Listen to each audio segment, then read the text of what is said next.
Então, hoje, nessa sexta-feira, depois de muito tempo, aqui em Campina Grande, vamos ler o Srila Prabhupada Lilamrita, volume 4, em todas as cidades e aldeias ao redor do mundo, período de 1968 a 1971. O título do capítulo que vamos ler é Londres, um sonho realizado. Londres, 11 de setembro de 1969. Com a cooperação da Apple Records e da Lufthansa German Airlines, os devotos conseguiram uma recepção para Prabhupada no aeroporto Heathrow de Londres. Então, logo Prabhupada desceu as escadas do avião, foi escoltado para um carro que o levou a uma sala VIP, poupando-se as formalidades de imigração e alfândega. Bastou Prabhupada sair do carro para os devotos precipitarem-se para o terminal e prestarem-lhe reverências no pavimento úmido, enquanto Srila Prabhupada os observava sorrindo. Os devotos levantaram-se sacudindo o macadame úmido de seus dotes e sares e alegremente rodearam Prabhupada enquanto ele entrava na sala de desembarque.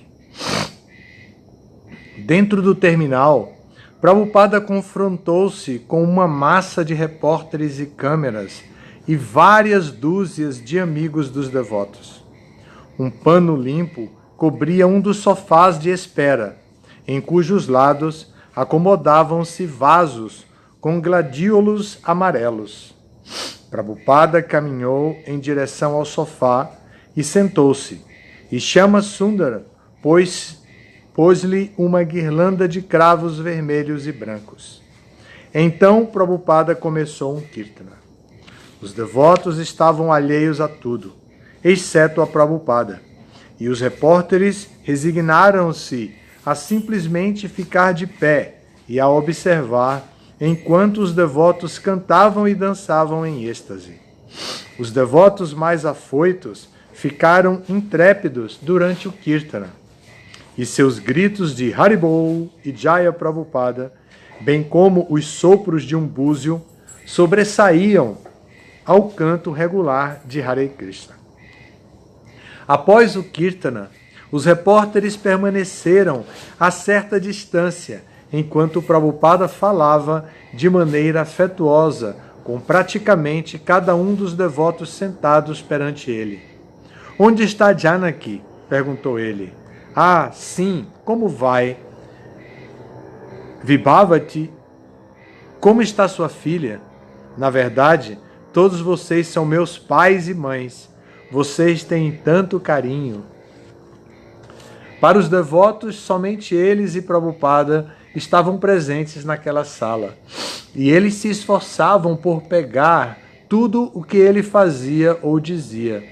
Eles não poderiam ter se importado menos com qualquer reação vinda de alguém de fora. Finalmente, Mukunda convidou os repórteres a se adiantarem. "Se alguns dos cavalheiros tiverem algumas perguntas, podem fazê-las a Prabhupada." Os repórteres, aproximando-se: "O que o senhor acha dessa recepção?" Prabhupada: "Não gosto muito de recepções. Quero saber como está a receptividade das pessoas com relação a este movimento. Esta é a minha preocupação." Devotos em uníssono: Haribol! Repórter: "Estas boas-vindas são muito especiais para o senhor. Ou o senhor é sempre alvo desta atenção?" Prabhupada: "Não. Aonde quer que eu vá, tenho meus discípulos. Nos países ocidentais tenho agora cerca de 20 centros, especialmente nos Estados Unidos. Assim, os rapazes americanos são muito entusiasmados. Acho que em Los Angeles e em São Francisco fui muito bem recebido. No festival de Ratha Yatra, cerca de 10.000 rapazes e moças seguiram-me por 12 quilômetros. Devotos, Haribo. Repórter, cavalheiro, o que o senhor tenta ensinar? Prabhupada, estou tentando ensinar o que vocês esqueceram. Devotos, rindo, Haribo, Hare Krishna. Repórter do Sun, de que se trata? Prabhupada, trata-se de Deus. Alguns de vocês dizem que Deus não existe. Outros dizem que Deus está morto. E ainda outros dizem que Deus é impessoal ou vazio. Tudo isto é disparate. Quero ensinar a todas as pessoas insensatas que Deus existe. É esta a minha missão. Podem me trazer qualquer disparate e eu provarei que Deus existe. Este é o meu movimento para a consciência de Krishna. É um desafio às pessoas ateístas. Este é Deus. Assim como estamos sentados aqui face a face, podemos ver Deus face a face, caso sejamos sinceros e sérios. Isso é possível. Infelizmente, vocês tentam esquecer Deus, portanto, estão enfrentando tantas misérias na vida. Portanto, simplesmente prego para que vocês se tornem conscientes de Krishna e sejam felizes. Não se deixem dominar por estas ondas disparatadas de Maya ou ilusão. Quando o repórter perguntou se o canto era essencial para se manter a fé viva, Prabhupada respondeu minuciosamente, descrevendo todos os efeitos purificantes do cantar de Hare Krishna. Citou a declaração do Srimad Bhagavatam de que qualquer pessoa desprovida de consciência de Deus não tem boas qualidades. Testem qualquer um de nossos estudantes, disse Prabhupada. Como eles são bons, como são avançados. Testem isto. Tragam qualquer pessoa do mundo e comparem com qualquer um de nossos rapazes.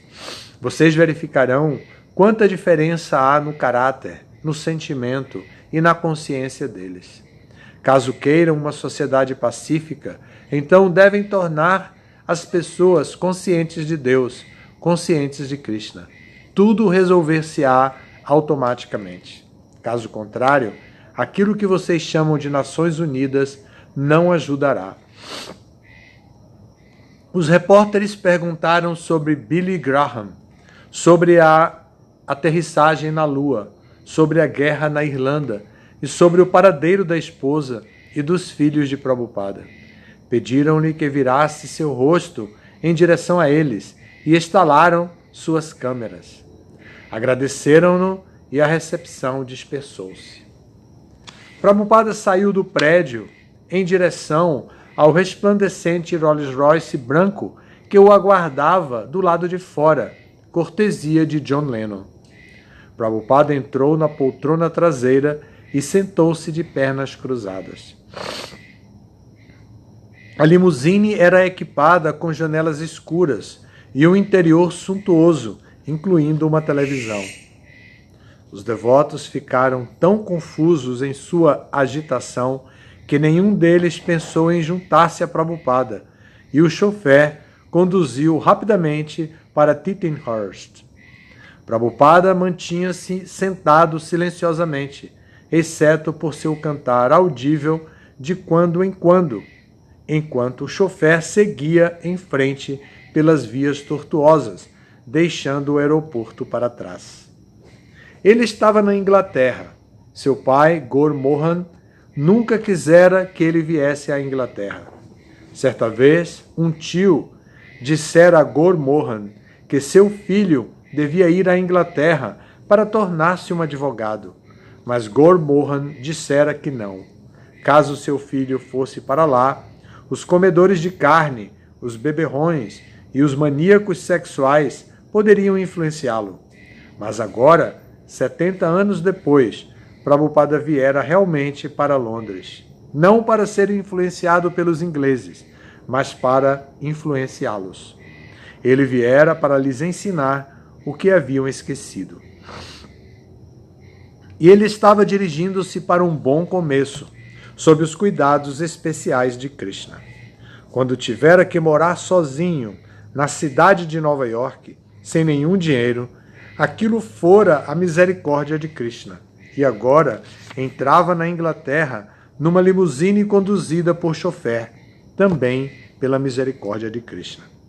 Aceitando o passeio como parte do plano de Krishna, Prabhupada permanecia profundamente fixo em seu propósito de levar a cabo a ordem de seu mestre espiritual, quaisquer que fossem as circunstâncias que o aguardassem. Ao virarem para a Rota 4, seguindo rumo a Slog, Prabhupada viu fábricas e armazéns, e em seguida o descampado plano, com pomares, campos e cavalos a pastar. O clima cinzento e frio anunciava o inverno próximo. Após cerca de 20 minutos, Prabhupada chegou à rica vizinhança de Ascot e, logo à sua esquerda, a elevada cerca de pau-brasil que rodeava a quinta de Lennon. Prabhupada chegara antes que seus discípulos, mas aqueles que tinham permanecido na mansão receberam-no com alegria e levaram-no para seu aposento no segundo andar das dependências de empregados. O pequeno quarto era frio e úmido, com uma mesa baixa para escrivaninha e um carpete de parede a parede, feito de retalhos de tapetes de outros quartos.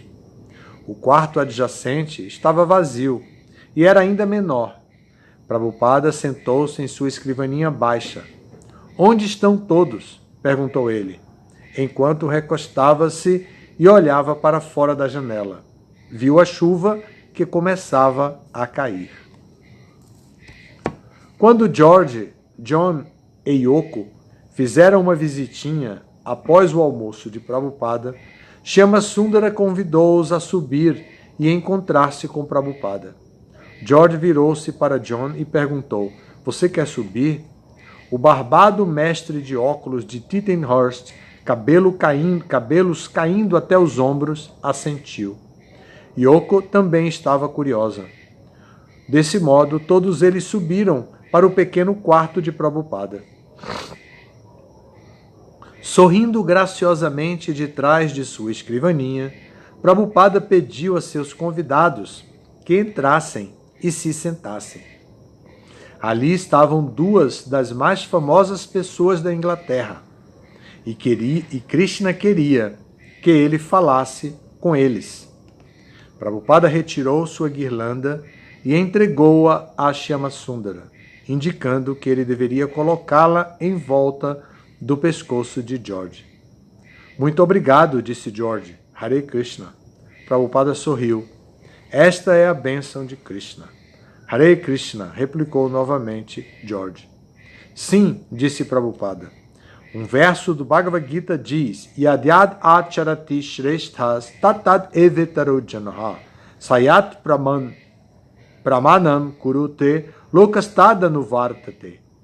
A ideia é que tudo que os líderes aceitam, as pessoas comuns copiam, imitam. Yadyad acharati shrestha. Shrestha quer dizer pessoas que lideram. Acharati significa ação. O povo em geral acompanha o comportamento dos líderes. Caso o líder diga que isto é bom, então está tudo bem. Os outros também aceitam-no. Assim, pela graça de Deus, Krishna, vocês são líderes. Milhares de jovens os seguem. Eles gostam de vocês. Assim, se vocês lhes derem algo realmente bom, a face do mundo mudará. Embora George e John fossem mais ou menos da mesma idade que a maioria dos discípulos de Prabhupada, Prabhupada os considerava Shresthas, líderes respeitados. Vocês também estão ansiosos por trazerem alguma paz ao mundo, prosseguiu Prabhupada. Li algumas vezes suas afirmações. Vocês também estão ansiosos. Todos estão. Toda pessoa santa deve estar ansiosa por trazer paz ao mundo. Mas devemos conhecer o processo. Ele explicou a fórmula da paz de acordo com o Bhagavad Gita. Apenas aqueles que reconhecem a suprema personalidade de Deus como o proprietário de tudo, o objeto de todos os sacrifícios e o amigo de todos, podem encontrar a paz. Então, Prabhupada falou para os dois Beatles ainda mais diretamente o que já insinuara. Eles deveriam aprender a consciência de Krishna e ajudar a ensiná-la ao mundo. Peço-lhes que, pelo menos, compreendam esta filosofia o máximo possível, disse ele. Caso acharem que é boa, adotem-na. Vocês também desejam dar algo ao mundo. Assim, tentem isto. Vocês já leram nossos livros, este Bhagavad Gita como ele é? John, li trechos do Bhagavad Gita. Não sei que versão era. Existem tantas traduções diferentes. Prabhupada, existem diferentes traduções. Portanto, apresentei esta edição, o Bhagavad Gita como ele é. Prabhupada explicou que o mundo material é um lugar de misérias. A natureza é cruel. Nos Estados Unidos, pensava-se que o presidente Kennedy era o homem mais feliz e afortunado, honrado no mundo inteiro. Mas dentro de um instante, Prabhupada estalou seus dedos altos. Ele se acabou. Temporário. Qual sua posição agora? Onde está ele? Se a vida é eterna, se a entidade viva é eterna, para onde ele foi? O que está fazendo agora? Ele é feliz ou sofre? Nasceu nos Estados Unidos ou na China? Ninguém pode dizer. Mas a verdade é que, como entidade viva, ele é eterno e continua existindo. Prabhupada explicou a transmigração da alma. Então solicitou novamente: tentem entendê-la, e se for boa, aceitem-na. Vocês estão em busca de algo muito bom. Minha proposta é desarrazoada. Os dois Beatles olharam um para o outro, mas não responderam. Prabhupada deu uma risada suave e divertida. Todos vocês são rapazes inteligentes. Tentem compreender isto. Prabhupada falou sobre a importância da música nos Vedas. O Samaveda, disse ele, é repleto de música. Os seguidores do Samaveda vivem mergulhados em música. Através da vibração musical, eles se aproximam do Supremo. Então ele cantou lentamente 3 versos do Srimad Bhagavatam.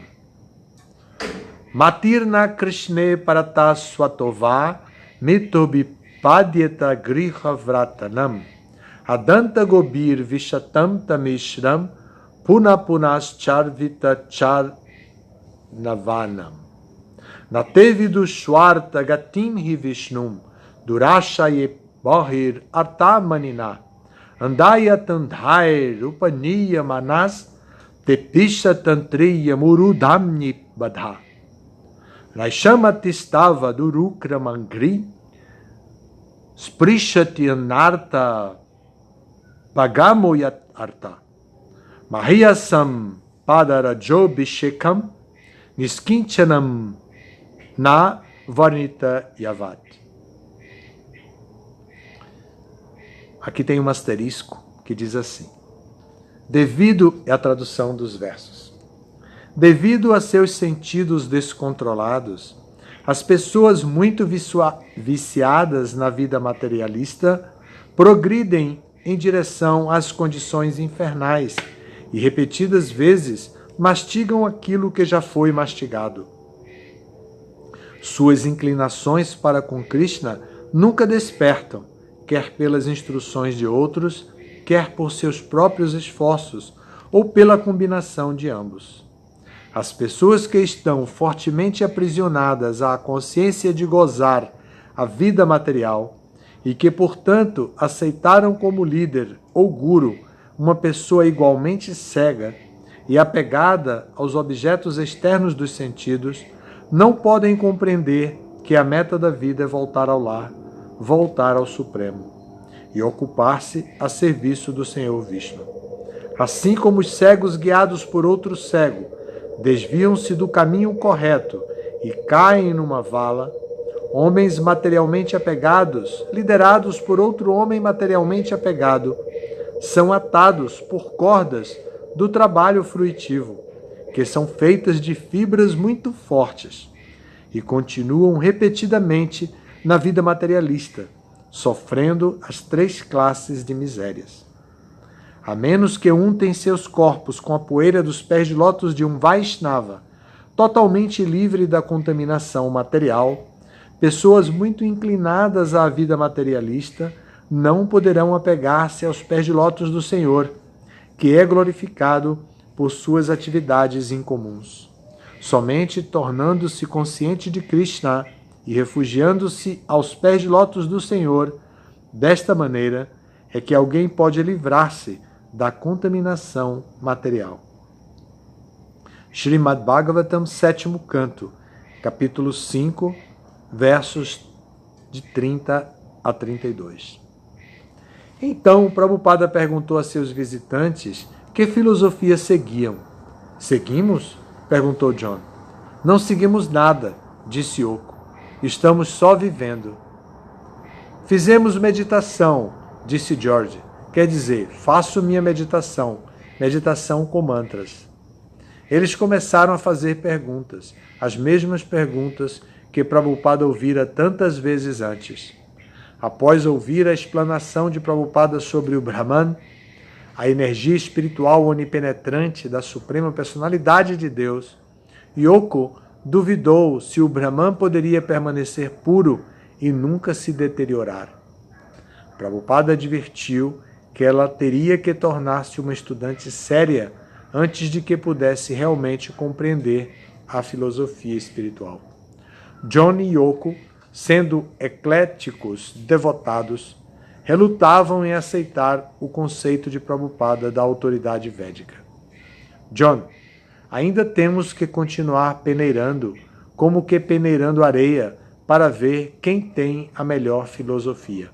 Prabhupada, não, tentem entender uma coisa.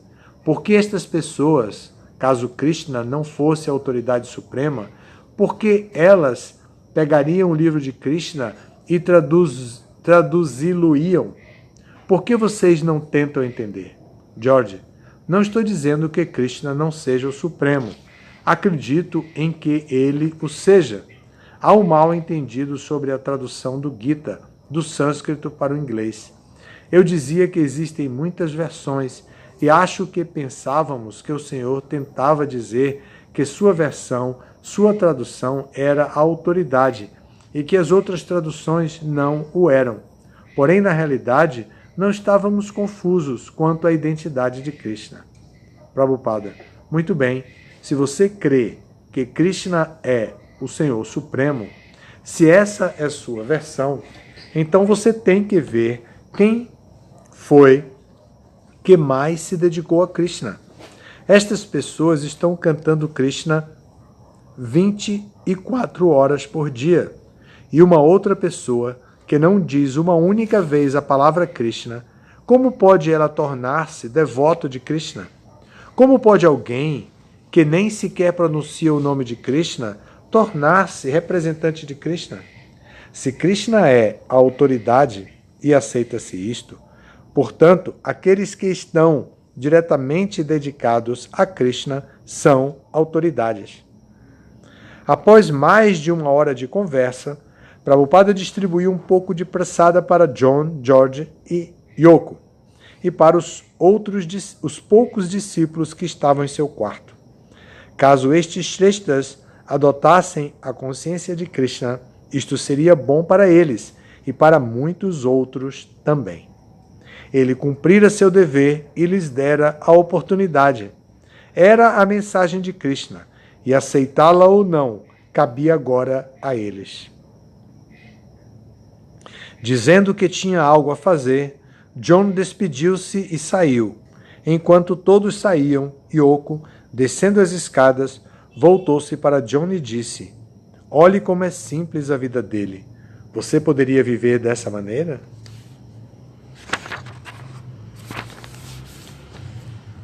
À noite, Prabhupada sentou-se com os 3 casais, Shyama Sundara e Malati, Gurudasa e Jamuna, e Mukunda e Janaki. Após a separação de um ano, eles estavam alegremente com Prabhupada, e este mostrava-se feliz por estar com eles. O amor que compartilhavam e sua satisfação mútua por estarem juntos baseavam-se num desejo unificador de que o movimento de Sankirtan do Senhor Chaitanya se estabelecesse nesta importante cidade. Agora que Prabhupada chegara a Londres, o trabalho não afrouxaria, mas aumentaria sob sua hábil orientação. Prabhupada poderia diariamente instruir aos homens sobre como organizarem mais pregação em Londres, e estes poderiam fazer-lhe um relatório quando necessário. As mulheres poderiam também servi-lo diretamente, limpando seus aposentos, lavando e passando suas roupas e cozinhando suas refeições. Ninguém tem mais condições de ter uma casa como esta na Inglaterra, disse Prabhupada. A Inglaterra decaiu. Agora estes jovens possuem um local como este. E nós estamos aqui. Prabhupada, Shama Sundara falou bem alto. Nosso disco vendeu 50.000 cópias ontem. Oh, os olhos de Prabhupada regalaram-se. Ótimo negócio. Prabhupada disse que o dinheiro e a energia deles deveriam ser aplicados em se abrir o templo na cidade. Agora eles viviam confortavelmente nesta quinta aristocrática, nos subúrbios, e com certeza deveriam tentar ocupar, tanto quanto possível, estas importantes celebridades na consciência de Krishna. Mas a meta principal deveria ser abrir um templo na cidade. Bhaktisiddhanta Saraswati sempre preferira estabelecer templos nas cidades, onde estavam as pessoas. Naturalmente, se John pudesse dar aquele local para Krishna, e se os devotos pudessem cuidar de vacas e cultivar a terra, como em Nova Vrindavan, então isto seria um assunto diferente. Eles teriam que ver qual era o desejo de Krishna. Prabhupada ficou triste de saber que alguns de seus discípulos eram obrigados a trabalhar tempo integral para reformar a quinta em troca de sua estada. Brahmanas e Vaishnavas, dizia ele, tinham a importante tarefa de cultivar o conhecimento espiritual e ensiná-lo aos outros, e eles mereciam o respeito e o apoio do resto da sociedade. O arranjo em Tittenhurst parecia mais uma jogada comercial do que uma caridade, mas eles deveriam tolerá-lo como uma situação temporária. Prabhupada conversou com Shama Sundara, Mukunda e Gurudasa sobre a luta deles para conseguir licenças de locação e reformar o templo na cidade.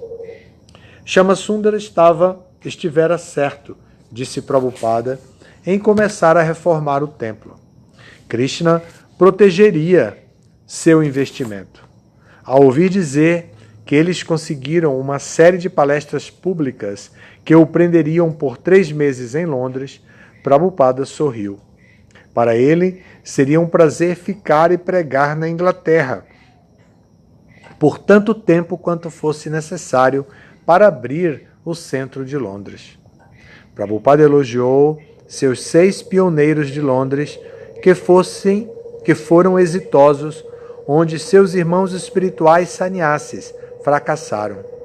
Ele lhes disse que, pelo fato de terem cantado Hare Krishna com fé, foram bem-sucedidos. Eles não eram grandes eruditos, nem grandes renunciados. Entretanto, tiveram fé no santo nome e na ordem de seu mestre espiritual. Prabhupada disse que ele também não era um grande erudito, mas que tivera fé firme, o verdadeiro requisito para o êxito espiritual. Um devoto poderia ir a muitos lugares e conseguir muitas coisas, dizia Prabhupada, mas, a menos que estivesse livre de motivações materiais, não seria capaz de implantar a semente de Bhakti no coração dos outros. Prabhupada citou Shivananda, que fora sozinho para Hamburgo e tentara o melhor que pôde, com fé em seu mestre espiritual. Agora Krishna abençoava Shivananda com um pouco de êxito, um templo numa lojinha, devotos há pouco recrutados, um professor interessado e outros convidados vindo e cantando. Mesmo um pregador solitário podia realizar muitas coisas para Krishna, contanto que o pregador estivesse livre do gozo dos sentidos e do desejo de obter lucro, adoração e distinção. Interessante, não é? Vocês conheceram esse lugar onde John Lennon tinha essa... Não, né? Eu conheci Bury Place, o primeiro templo. O primeiro templo que eles estão se referindo aqui. Que queiram comprar. Que queriam comprar, mas não compraram. Oh, não, não. Hã? Eu conheci o templo de Bury Place. Sim. Que é o primeiro templo de Londres, que agora está um dentista. Não, eles não compraram, alugaram. Ah, alugaram. They rented. Sim. Eles simplesmente alugaram, né? Aí compraram Soho Street. Sim. Né? E depois, aqui, John Lennon recebeu eles nessa quinta, mas não deu a quinta. Depois, o George Harrison deu o que hoje é o Bhaktivedanta Manor. Então, foi o começo dos contatos e tudo, né? Esses 6 que estão falando que tiveram sucesso, eles eram amigos dos Beatles, que eles foram juntos? Fizeram amizade, mas eles não eram amigos antes. Eles fizeram amizade com eles lá. Procuraram, fizeram amizade. Chama Sundara e Malati, Gurudasa e Jamuna, Mukunda e Janaki. E eles eram da onde, esses devotos de onde? Dos Estados Unidos. Ah, americanos. Todos americanos. Tinham ido para abrir lá. Essa Jamuna é a Jamuna que canta? É a mesma Jamuna que canta o Govinda, que faleceu recentemente. Malati é GBC, autoridade máxima de New Vrindavan, nos Estados Unidos, a fazenda de New Vrindavan. Chama Sundara andou desaparecido, não sei onde ele está agora. Mukunda é Mukunda Goswami. Janaki é irmã de Janavi? Mas não está aqui. Janaki se casou com Mukunda, mas ficaram pouco tempo casados. Depois ele tomou sannyasi. Ela foi embora e ele tomou sannyasi. Mukunda é o mestre espiritual da Onkara, que esteve recentemente aqui. Tem Gurudas. Gurudas é o marido de Jamuna. Foi que trabalhou no templo de Vrindavana depois.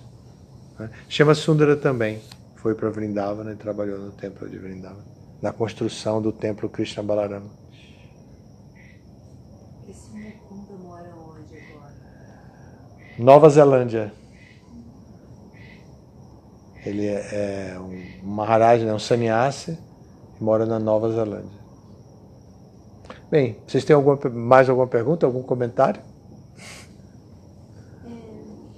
A Janaki foi embora do movimento, né? Foi. Janaki é a menina que ela era irmã, ela tinha uma irmã. Você disse que é Janavi, né? Janaki, sim. Janaki é irmã de Yamuna. De Jamuna, né? Sim. Janaki é irmã de Jamuna. Quando Janaki começou a frequentar, ela fumava ainda. E tem um passatempo bem interessante que Prabhupada tolerou que ela fumava. Então, mas Prabhupada dizia, ele estava cozinhando no apartamento e não tinha uma cozinha boa, mas tinha panelas grandes, então ele mandou lavar as panelas na banheira do banheiro, né? Então ela estava lá lavando as panelas no banheiro. Então ela perguntava para ele: posso sair para fumar? Ele dizia: só mais um pouquinho, faz mais. Enrolou ela até No fim ele disse, tudo bem, pode. Aí ela saiu e foi fumar. E deu uma enrolada boa nela para ela não fumar.